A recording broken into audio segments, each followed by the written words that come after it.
folks, if you're interested, you're more welcome to step down here. What this area here we're stepping on here, you got the Fighting Creek behind us, of course, which is looking a little lower than last week.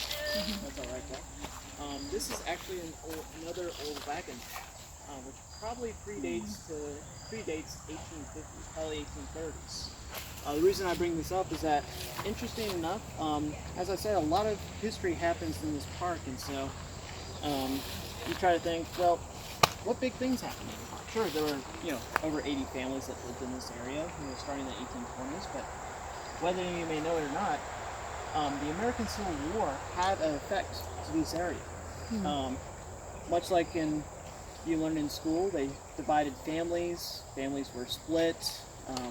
It kind of tore people apart. It was a bloody conflict here in the United States, and particularly here in eastern Tennessee. The folks in this area within the Smoky Mountains did not want to take part in the Civil War. In fact, when the news came out that Tennessee was considering on seceding from the Union, eastern Tennessee, in fact, wanted to stay with the Union. They wanted to cut themselves off from the rest of their brethren and stay with the Union. Fortunately, that did not happen. Yet many of the families that were living in this area refused to send their own sons or their fathers off to go into the war. And for 1861 up to 1865, you would have mixed Confederates and Union soldiers coming through the area, mostly for raiding parties, for food, for soldiers, for even people that were hiding in cabins, hiding away, like trying to scapegoat out of recruitments. And so different stories had it. One story in particular had that a mother with two of her sons, she was hiding her sons in a cabin up on the upper levels of the cabin, and she would alert her sons if the soldiers were coming for them. And unfortunately, there was one day she did not tell them that they were coming, and the soldiers took her sons away, and they went off to the war. And I believe they did come back, fortunately. But as I mentioned, the war happened throughout here. There was actually a small occupation that occurred in this area, and it was occupied by a Confederate general by the name of Colonel William Thomas. And he, in fact, was a native to this area. He grew up with the Cherokees on the other side of the mountains. And even before the American Civil War, he was actually advocating for the Cherokees to stay in their native territories. He was a negotiator. Before 1838, the Trail of Tears, he was trying to save the Cherokees from leaving their homelands. And when the American Civil War came around, he was one of those many folks who took arms against the United States, and he actually created his own legion, which was a mixed white and Cherokee legion. They occupied this region from 1861 up till December of 1863. What happened in 1863 was that a Pennsylvania regiment came from the northern end of Gatlinburg, and essentially the commanding officer of the Pennsylvania regiment split his forces into two. One force was coming up through Gatlinburg. The other force, according to resources, marched right through here in an attempt to ambush Colonel Thomas and to scare him out of the mountains, which fortunately it worked. They say that what happened next was the Battle of Berg Hill. I would probably say it was more of a skirmish, because what happened was only 3 casualties occurred, which were mainly 3 Union officers who were wounded. The rest of the Confederate soldiers under Colonel Thomas, they fled, and they were never seen from the mountains again. They left over to Cherokee. They never came back into this area.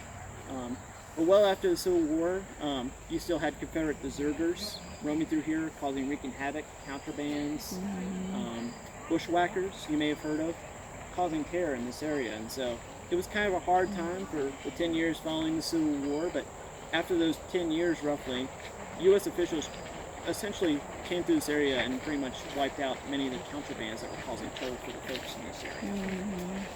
But shortly after the Civil War, a lot of these communities had suffered a lot during the war, but they were able to quickly rebuild their communities within years. And so one of those communities was Fighting Creek, for example. As I said, they were here probably before 1810s even. And what's unique is their name. The name of Fighting Creek. How did they get their name? Well, different stories go about it. If you look on Google, you figure out, if you type in Google, how did Fighting Creek get its name? Well, there are 15 different stories about how it got its name. But the most primary story, the most well-accounted story, is the fact that what happened was it was two communities and they were fighting over the placement of a brand new schoolhouse. One community wanted their schoolhouse here on this side, one wanted one on the other side. And so what essentially was the contest that happened, they had about 25 people on this side, 25 from a different community on the other side, and they essentially had a screaming contest. Whoever screamed the loudest would have the schoolhouse built on their side. And so supposedly, because of that little contest, that was how Fine Creek got its name. Other accounts, I'll just be kind of brief about it. There was the fact that the schoolhouse also served as a courthouse. And so if the person that lost the court case was not satisfied, he would call out the winner to have a fist fight in the creek. And sometimes you would even have schoolboys after school. They would come down here and fight it out as well. So there are different stories about how Fighting Creek got its name, but as I said, the most prominent story was a screaming contest. As we cross this bridge here, I want you all to take a notice of a tall tree. It's an American sycamore right next to this bridge right here. When we get across, I'll tell you a little more about that. That's over 80 years old. Top pieces here are a little younger than it is. It's kind of a unique tree of itself because it's still a healthy tree, but the inside of the tree you can actually, like, if you're tall enough, you can squeeze right into the little crack right there.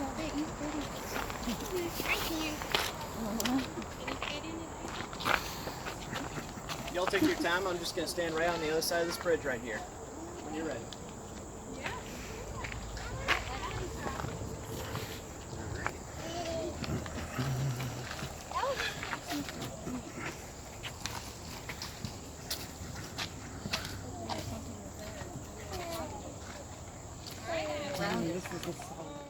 We essentially pretty much crossed from one community over to the other community.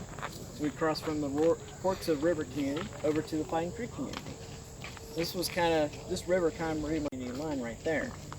And as I mentioned, the American sycamore tree was actually grown as a sapling probably as early as the 1910s. And the gentleman that you can thank for that is a gentleman by the name of Noah McCarter. Noah McCarter, he was a prominent man who lived in the Fighting Creek community. And if you're wondering where his house once stood, just travel about 100 to 200 feet down that way. There's a little trail marker. It's got, I think, number 4, number 5 on it, and that's where his home place once stood. Noah McCarter, he was pretty much the talk of the community. Some people refer to him as the chair maker of the community. He was a very outspoken man. And the way he kind of enriched that, he actually had his own fishing pool pond as well. He hand dug that, he filled it up with trout, and he allowed his neighbors to fish out of it. And so he was an example of a gentleman who came probably a couple of years after John Obie. John Obie came in, as I said, 1830s, 1840s about. Noah McCarter, as I said, he lives just about down there. His house was about a 2-story house. He had a porch in the front and a small little awning in the back. And unfortunately, that was one of the many houses that was torn down when the Park Services came through. Another home site, which you cannot see today, but if you came through here in the wintertime, it's a little bit more evident, is a small 1-story house on this end that was owned by a gentleman named Wes Trenham. Wes Trenham was another neighbor of Noah McCarter. And like always, this probably was one of the sub roads in which you can travel down this way, and you would have 5, 6 different families living on this road in Fighting Creek. And so, if you have some time and if you're interested in passing by the Noah McCarter homesite place, I would recommend doing that. You can tell where the homesite still stands because there is a small little shrubbery plant that kind of looks like it's out of place compared to all these native plants. It kind of looks almost like some kind of Christmas plant, almost. And the reason why that is because in the 1910s and 20s, even though a lot of people out here were kind of roughing it out and they were just kind of, taking on the wilderness, some people were trying to modernize their homes a little bit. So they brought over some, domestic plants that they would plant right by their porches and stuff, kind of to decorate their houses. And so when you go that way, you'll see that right next to the little trail marker as well. But yes, this is the Fine Creek loop right here. It starts here and goes about a mile loop around. If you go about a half a mile down this trail here, there's the John Obie cabin. And that cabin, as I said, it once housed about 12 family members at one point. You'd have your grandparents and your mom and dad sleeping on the main floor, and then yourself and your siblings would be up on the upper rafts. And so, pretty hard to believe that you could fit that many family members in that house. It used to have an awning on the back side, but it was torn down at some point before the National Park stepped in and did a restoration effort in the 1960s. It is actually a national landmark. By 1971, it was made a national landmark, and so definitely if you have some time to do that. I like the cabin myself. Much of the cabin is original, and it's not too far of a walk. There's a little bit of uphill, but as I said, only a half a mile out. Another thing I'll point out here while we're standing here for just a brief moment, some of these plants you can kind of see just right around the rivers right here. It's got this kind of like this shiny outside to them. No, they're not poison ivy. These are what is referred to as rhododendron. So rhododendron, they're in the same family as mountain laurel. And to tell you a little difference, mountain laurel, you would find mountain laurel, similar structure, similar appearance, though they would be much taller. They'd be more tree-like than shrub-like, like these over here. And mountain laurels produces these really beautiful flowers in April and May. So these pretty pink little flowers right here. And they usually bloom for about a month and a half, roughly. And so does rhododendron, but their timing's a little off. Why I bring up rhododendron and mountain laurel are native plants. And so what's unique about it, both the Native Americans and settlers, they use these plants. And whether you may know it or not, Native Americans are pretty well known to use every single piece of whatever they hunt or whatever they collect.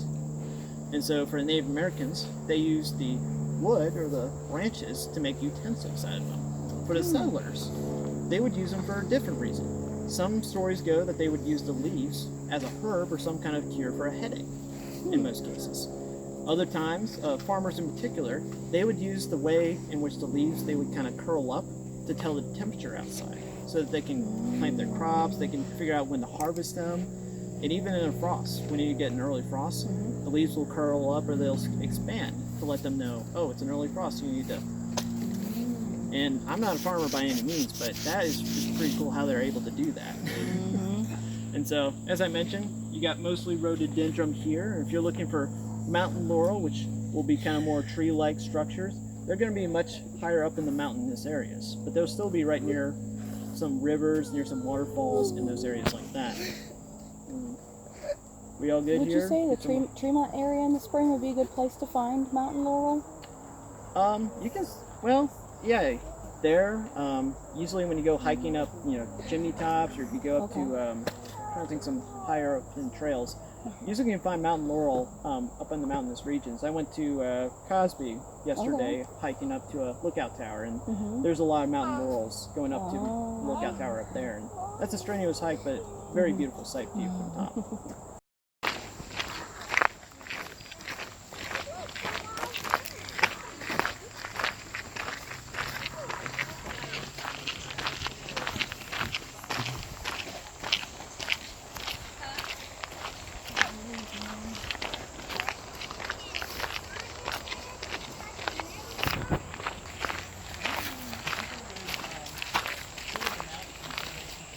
Some little minnows down in there.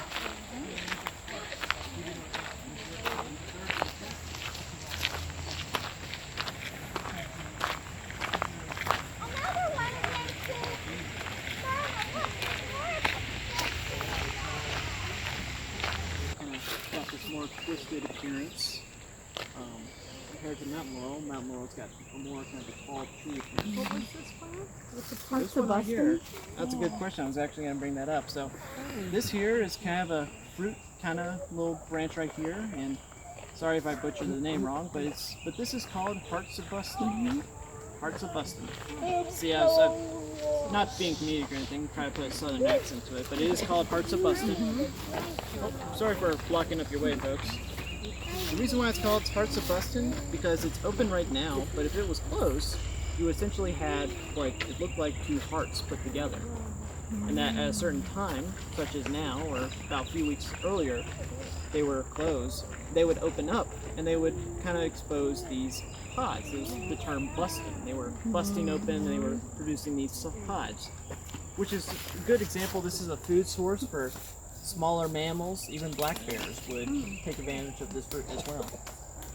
So, parts of Boston, yeah. You can see some tinier closed ones right there as well. But, kind of unique little place right there.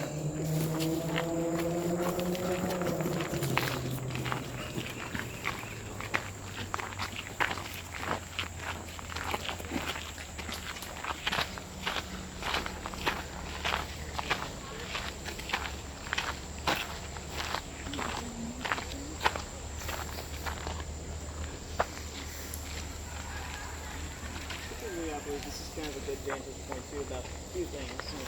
Part of the reason, Forks of River, you got Fighting Creek, you got another branch here. They're coming together. If you go a little further, they actually come together to Little Pigeon River, which goes into Gatlinburg.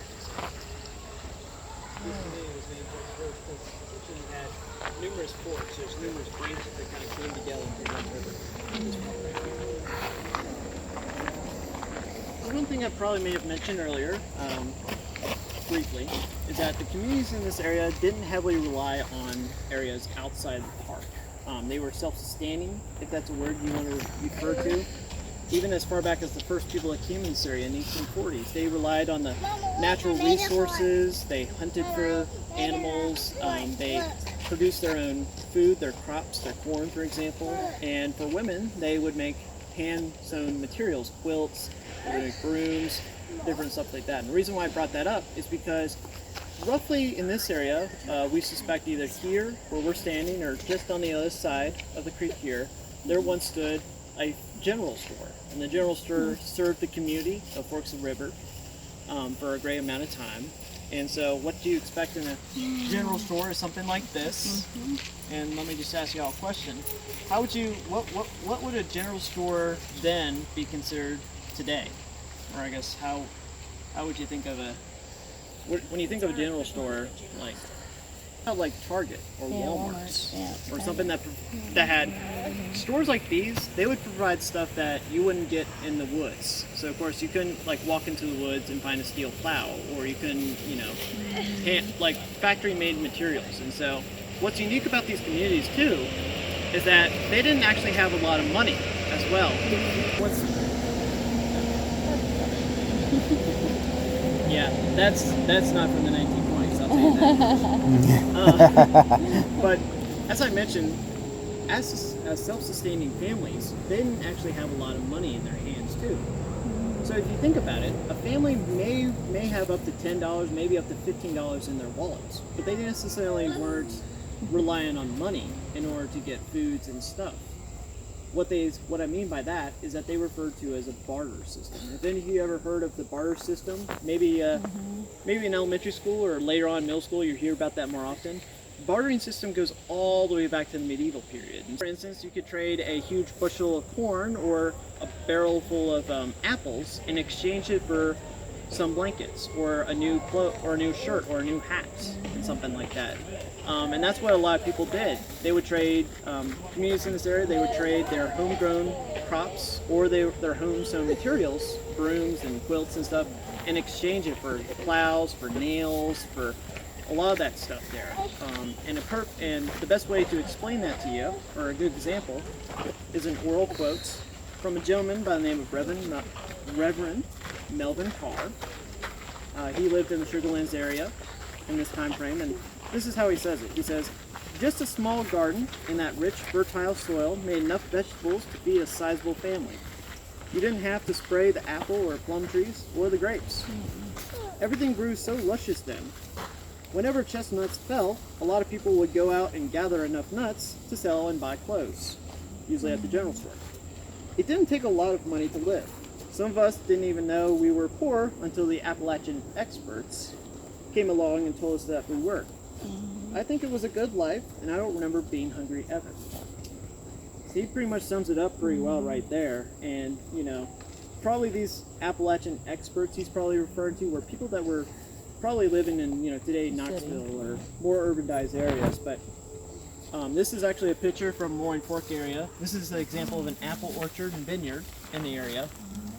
And so, of course, when you go on Roaring Fork, you wouldn't be able to see this today, but if you drive through and you kind of walk or you see the inner loop of there, you may see some areas where there's some trees kind of lined up in a perfect straight lines.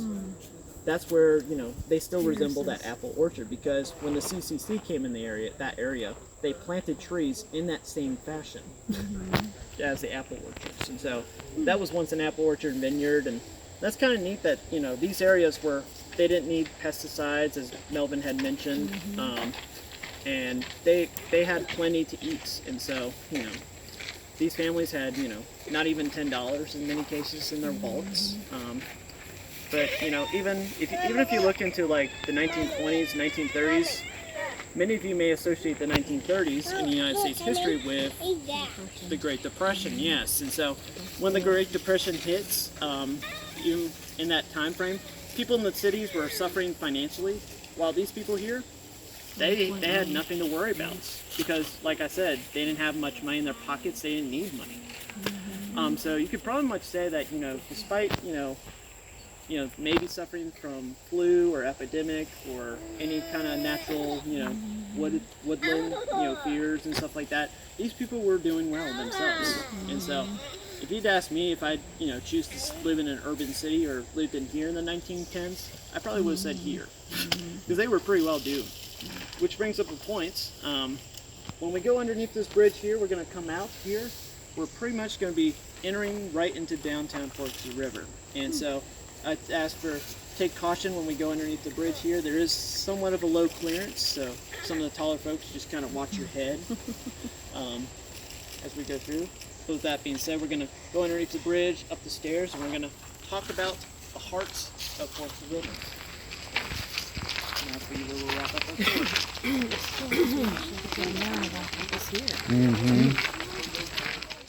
You're more welcome to rest by the. Let's figure out either here, or we can go out to the picnic tables over there behind the park headquarters building. But the last few things I'll bring up here. This is the Cove Mountain Trailhead here. So from this point, you could go only about 1/10 of a mile down to Cataract Falls. Though I will warn you ahead of time, there's no natural waterfall there now. You'll probably more or less will see a trickle come down, kind of like a garden hose. Folks at the visitor center and myself, we kind of joke around. We wonder if someone forgot to turn on the garden hose. So here we are, folks. This is pretty much, we're at this one end of downtown Forks of the River as well. So it's a prominent building. In this image here, you got a class size right here. Probably about the average size of a class that you would have. And what's unique about it is that the faculty was only 2 people. Your teacher and your principal. Your teacher would have taught grades 1 through 3, and your principal would have taught grades 4th through 8th grade. And so classes usually only went up to 8th grade. If you wanted to go up to higher levels like college or go off to seminary school, you would have to leave the community and go to a school that's outside of your home. And we'll talk about a gentleman who did that much later on.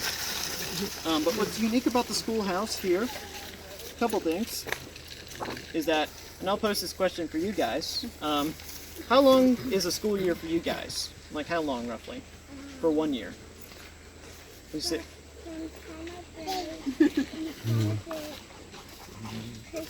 and then to the next summer. So about 9 months? Well, let me tell you, the folks that, the children that went to school at the Fighting Creek School over here, they only went to school for about 4 months in total. That was one school year.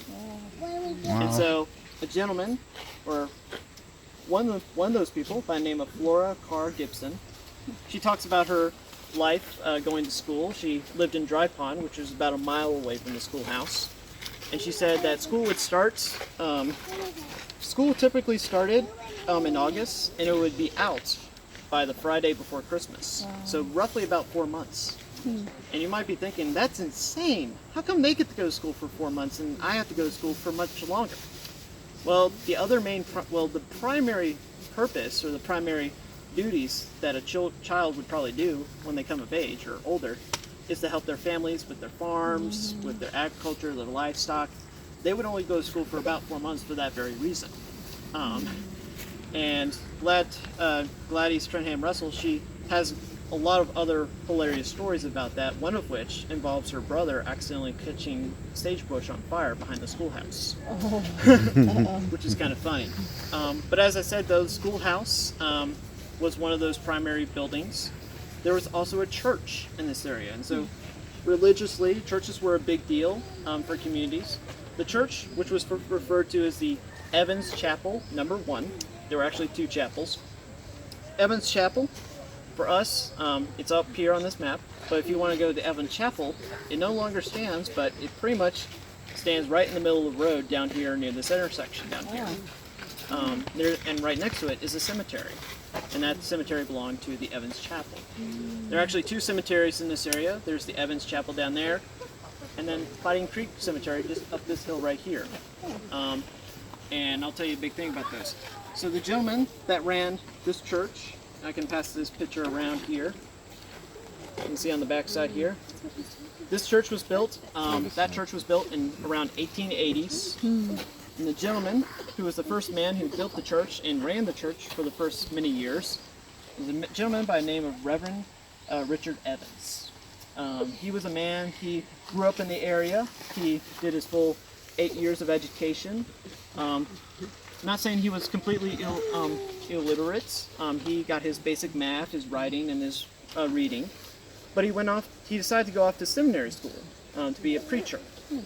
And so when he came back, he established a church here, and he went on to be a preacher for 14 other churches as well. He lived a pretty good life, so to speak, and he died in 1903 of natural causes. He's actually buried at that cemetery over there. It's a little stone obsolete that kind of stands up amongst the other tombstones there. There's about 82 graves conceived in that tombstone, in that cemetery alone, with 25 of them, unfortunately, not labeled or marked, unfortunately. But that goes on with saying the church was kind of the center of life. The biggest religion, the biggest faith here in the park here and at that church would be Baptist faith. So Baptist followed by Methodist. And when it comes to a Baptist church, they met every Sunday, just like regular church. But the thing that makes them kind of different is that you would only have one Sunday each month for preaching. So the preacher would come in and preach on one Sunday each month. All the other Sundays would be for gospel singing and Sunday school. Outside of Sunday services, they would have groups that would meet there. And I'm seeing if I have an image here. Where did it go? You would have different groups meet at the church for different things. So you may have a women's cook club, or you may have a society planning out the next festive holiday, like this group here. This group right here was taken in 1914. This is actually the Christmas tree group, which probably was the responsibility of getting the Christmas tree for the Christmas celebration in the park. And so a lot of festive holidays took place around the church and the schoolhouse. And particularly, you would have 2 primary things, of course, your marriages and funerals. The marriages actually didn't take place in the church itself, but rather took place in the home of the preacher. Interesting enough. And I can tell you a little bit more about that after this talk. And when it came to funerals, usually when the bell rang from the chapel, that signified to everyone that someone had passed away. And so everybody in the whole entire community would gather together. They would mourn for the loss, and then they would conceive the person in their cemeteries. And so some of the oldest graves here on site go back to 1870s, and I guess the youngest grave here was one of the last people buried at Evans Chapel was buried in 1937, and she was a late descendant of one of the Russells or the Ogle family members. And I can tell you, I got grave records right in the back here. Tell you a little more about that. But I want to leave you all on a note here before we close up our tour that by 1930s, it was kind of a devastating loss, as I mentioned many times, that much of the community's history was lost over time. But fortunately, by the 1950s and 60s, much of that history kind of came back in different forms. So as I said, I've told you different oral stories and showed you pictures here. And even Gladys Russell's, as I said, she was a phenomenal figure. She made this map, and if you go to the bookstore, she actually wrote several books. So this is one of them, Call Me Hillbilly. This is actually more of numerous funny accounts that she wrote about her life, but this is a great resource. She usually portrayed what life was like here in this community. And so through the efforts of oral history, through writing books, to even taking pictures or drawing maps, this is how we're preserving history in this park. And so take in consideration as you go through the parks today that not only how we preserve the natural beauty of this area, but keep in mind that the cultural history is just as important in this park as its natural beauty in this park. And so with that being said, this concludes our tour here. From this point here, you can either go down, see Cataract Falls down that way, only about a 1/10 of a mile down, or you can go back to the visitor center via this trail here, or